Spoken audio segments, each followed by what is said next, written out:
Is the market actually slowing down in Seattle?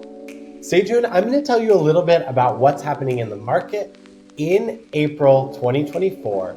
And by the end of this video, I'm going to let you know what unexpected change we saw as we got into the May market this year. So stay tuned, you won't want to miss that. Market activity increases despite constrained mortgage rate impacts. Now, what does that mean? Well, if you've been following along at all, at the beginning of 2024, we saw the mortgage interest rate go down slightly. It got into the sixes, the high sixes, and then it started to come back up and peaked again at about 7.5. As we're filming this today, the mortgage interest rate has come down to a little over 7, but it did go up quite a bit. And that's what it means as it has constrained. And that's what the Northwest Multiple Listing Service means, that the market is constrained, because we have these two groups of people. We have people who want to buy houses and are worried about the interest rate, but are willing to move forward and buy a house. And then we have people who currently own a house with a really low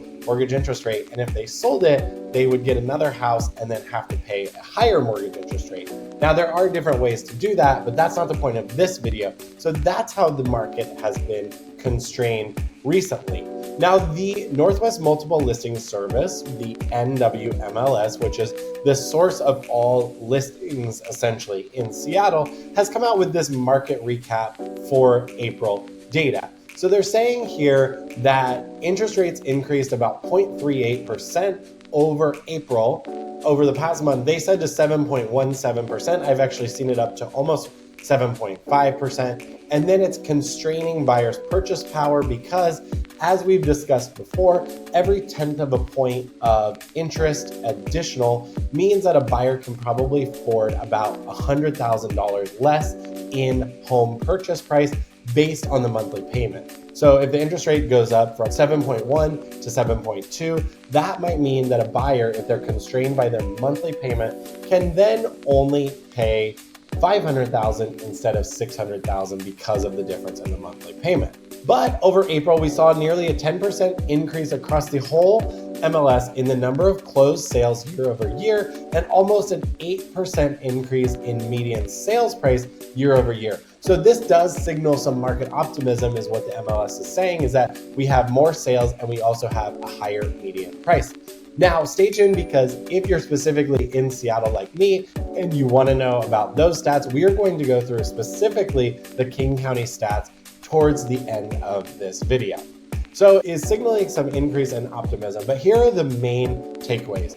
23 out of the 26 counties in the Northwest MLS in April 2024 saw a median sales price increase. The highest were in San Juan County, King County, obviously up to 875, and Snohomish at 738,000. So keep in mind that for King County specifically, 875 is different than Seattle proper, where we see the median sales price a little bit higher than that, closer to the $1 million mark. Now, also in those 23 out of 26 counties in the Northwest MLS saw an increased number of homes on the market in April. So there was an increase of 21% year over year of active listings, so homes that are currently on the market. And then last but not least, condominium sales actually saw some growth as well. There were 858 condos sold in April 2024, which is a 15.6% increase of condos sold in 2023. And the median sales price of condos increased by 11.5% year over year. Now, that might mean that we are finally moving out of this COVID time when condos were really not popular. I am hopeful that condos will come back and will be actually a great asset to buy again, as long as you're holding on to it for about 10 years at least. That's what I always tell my clients, is when you do buy a condo, you're going to see slower appreciation, but if you think about it as a long-term investment, you're probably better off. So condos we are seeing come back a little bit. And then last but not least, I quote someone that says, despite interest rates increasing back to low 7% range, year over year inventory levels have improved dramatically relative to April, and it may take 4 to 6 months to be realized, but higher levels of for sale inventory should soon have an impact on stabilizing price levels. What does this mean? So if we do actually see more inventory come onto the market, we may see a stabilization of the prices. So those prices becoming more consistent. As of now, we definitely have not seen that, especially in the homes listed from anywhere 900,000 up to 1.5 million. We are still seeing a lot of bidding wars in that price range, especially homes that are really nice, picture perfect, great layout. Those are still getting offers that are anywhere from 100 to 200 and sometimes even $250,000 over the listed price. Those are being bid up. So that is a little bit of an overview on the market in general across all of the Northwest Multiple Listing Service, which is 26 counties in Washington State. Now, as promised, let's dive into what actually happened in King County in April. So if we look at King County in April, the number of active listings, so we're going to be looking at the last 5 years. So the highest number of active listings was in April 2019 as compared to these other years, followed by 2020. Now 2024 has come in third of the past 5 years. So we are seeing an uptick. You can see here from January, we have increased every single month to about 2,768 active listings in April, just slightly above what we were at in 2023. So we're not seeing a dramatic increase of the number of homes on the market. That for you means that if you are a seller, it's still a good time to sell because you have less competition than you had in 2019, 2020, for example. But for buyers, this means there is very little inventory. So most likely you are still competing, especially on single family homes. If you're looking at condos, you're a lot less likely to have to compete, but there are some scenarios where we still see competition.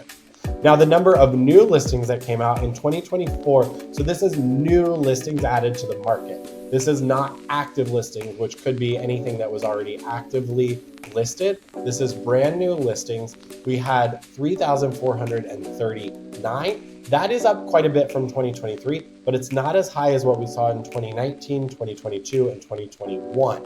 2020 and 2023 here are by far our lowest number of new listings added to the multiple listing service. So for you as a buyer, that it is optimistic because if we see this trend continue, you will have more options to choose from as we get into May, June, July, hopefully.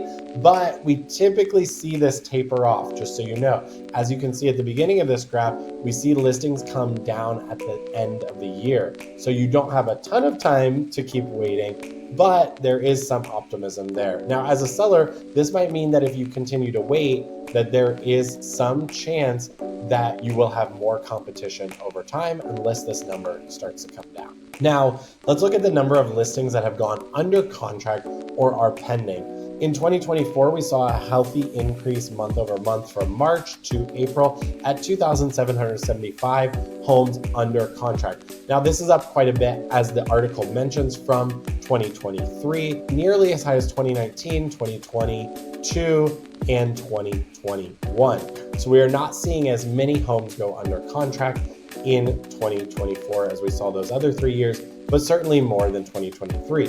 Now, the number of sold listings, this is also up month over month here and higher than in 2023. So you can see a trend here. We have seen that all of these numbers, both active listings, new listings, pending listings, and sold listings, are all up over 2023. So you could infer that 2024 is a better year than it was in 2023 for the market.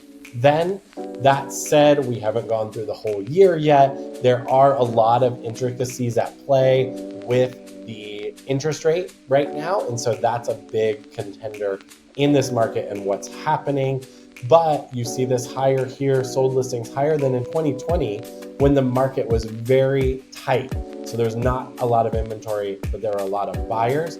So 2024, we're seeing it a little bit better. Not as many sales as we saw in 2019, 2021, and 2022. Now, when we're talking about the median sales price, you can see that 2024 it's gotten back up there to where it was in 2022. So 2024, it's at 875,000. 2022, it was 880,000. Now, this is good news if you are thinking about selling, because our median price is back up, and it's certainly up over where it was in 2023. So if you are a seller and you're locked in at a great interest rate, one thing to think about is this year versus last year, you could get more money for your home, and that could mean that you have more money to put into your next home, potentially giving you the ability to buy down your interest rate when you go into that next home. So if you do need to upsize or downsize or make a location change, that could be a benefit this year versus last year. Now, this is higher in King County specifically than other counties, but also if you narrowed into specifically Seattle, this would probably be in the $900,000 range, because we do see that homes are a little bit more expensive. Now, when you look at year over year, months of inventory, I talked about this as the velocity of the market. So the velocity of the market being, if you stopped bringing homes on the market today, how long would it take to sell everything that's listed? So what is the velocity of sales? Right now, we are lower than we were in 2023, but lower is not a bad thing. We are at 1.3 months of inventory. So if we stopped listing homes today in King County, it would take 1.3 months to sell everything that's currently listed. That means we are in a seller's market. So lower than last year means we are in even more of a seller's market than we were in 2023 at this point, because then it was 1.4 months of inventory. So homes sat a little bit longer. Now, we're certainly not at the level of 2019, 2020, when the market was a bit more balanced. It was 1.7 and 1.6 months of inventory. And so we're going a little bit quicker than those years, but 2021 and 2022, we are certainly slower than those years when the market was moving really quickly. So 2024 is landing right in the middle here. So that's a little look at what's going on specifically in King County. Overall, the outlay for sellers, what you should take away is that for sellers, this is a better year to sell than last year. Prices are up. You do have a bit more competition with more new listings, but you have more going under contract as well. For buyers, what you should take away is that prices are up for you as well. So you have to be aware that you may be paying a little bit more this year than you were last year, and that there is more to choose from.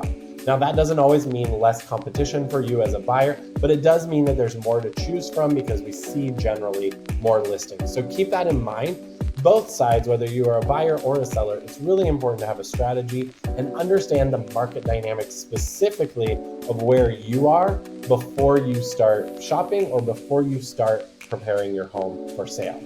Now, as promised, the last thing we're going to talk about is what just happened in the beginning of May that we were not expecting and were not sure would happen. So up until about the beginning of May, about 2 weeks ago, what was happening on every single home priced from $900,000 to $1.5 million single family home was that we were seeing the home came on the market on Wednesday or Thursday, and then they had it on all weekend, and then they set a review date for the following Monday, Tuesday, or Wednesday.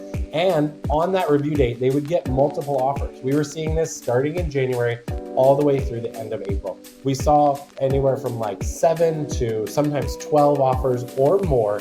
And that's what got the price to go way up above what it was listed at. So these buyers were competing against each other.